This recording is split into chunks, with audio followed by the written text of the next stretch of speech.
Coucou tout le monde, voici pour l'avant-dernier thème de ce mois de décembre qui est réécriture.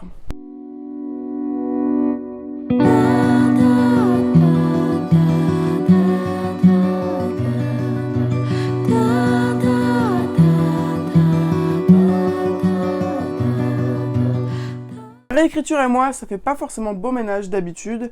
J'ai pas forcément une appétence particulière pour les contes, même quand j'étais petite. Je connais on va dire les classiques, mais j'étais pas non plus hyper fan des contes. Donc c'est vrai que les réécritures de contes, ça ne m'intéresse pas tant que ça. Pourtant, c'est vraiment quelque chose qui marche hein, quand on voit toutes les sorties avec Disney Heroes là qui refait toutes les réécritures de contes. Cependant, il y a un livre qui m'a beaucoup plu, qui est la réécriture de Cendrillon, qui s'appelle La vilaine belle-sœur. Donc c'est une série en 3 tomes. Malheureusement pour l'instant je me suis arrêtée qu'au premier tome parce que c'est vraiment très compliqué d'avoir la suite. Mais j'ai vraiment beaucoup aimé, donc on est sur une revisite hein, de Cendrillon. On va avoir Kat qui va déchirer par accident un livre de contes donc dans le monde des humains. Hein, quand elle va faire un déménagement, elle va le déchirer. Et sans faire exprès, du coup, sans faire exprès, elle va avoir une espèce de mauvais sort qui va se mettre en place et elle va atterrir dans le bouquin à la place de l'une des vilaines belles-sœurs.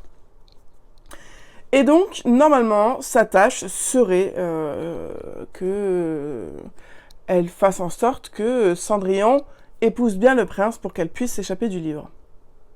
Sauf que ça va pas se passer comme ça, parce qu'elle va voir le prince, elle va voir, je crois que c'est le frère du prince, elle va s'en amouracher, il va y avoir des choses, donc elle va être confrontée à est-ce que je laisse Cendrillon, est-ce que je me laisse ma chance à moi, mais du coup je reste bloquée dans le livre, est-ce qu'il faut vraiment que je sorte du livre, est-ce que je ne vivrai pas une meilleure vie ici, etc. Il y a énormément d'intrigues de cours aussi, parce que voilà, on est dans la vie de château, hein. Des cours d'étiquette, voilà, il y a vraiment plein de choses, des balles, des jolies tenues, mais je trouvais que c'était très léger et j'ai trouvé que c'était, écoutez, ma foi, bien. C'était pas un énorme coup de cœur, mais je l'ai beaucoup aimé, et comme je vous dis, j'aurais adoré lire la suite parce que dans la suite, il me semble, soit elle revient pas dans le bouquin, je sais plus, ou je sais pas. Mais en tout cas, voilà, j'aimerais beaucoup découvrir la suite. C'est écrit à la première personne. C'est un livre quand même qui fait 430 pages, hein, donc il a sa petite histoire. Mais voilà, je trouvais que c'était vraiment pas mal la façon dont elle s'était menée et surtout qu'elle soit dans la peau de la méchante, à savoir si elle va jouer le rôle de la méchante ou pas, est-ce qu'elle va coller vraiment au conte premier ou pas. Voilà, c'est vraiment plein de choses comme ça qui se mettent en route.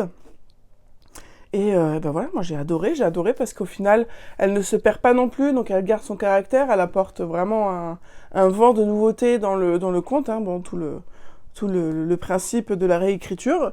Mais voilà, j'ai vraiment passé un très bon moment, donc voilà, si j'arrive à trouver la suite en 2026, je la lirai avec grand plaisir. Donc voilà, écoutez, je vous fais plein de gros bisous, je vous dis à demain pour le dernier thème du mois de décembre. Je vous fais plein de gros bisous, je vous dis à très bientôt sur la chaîne.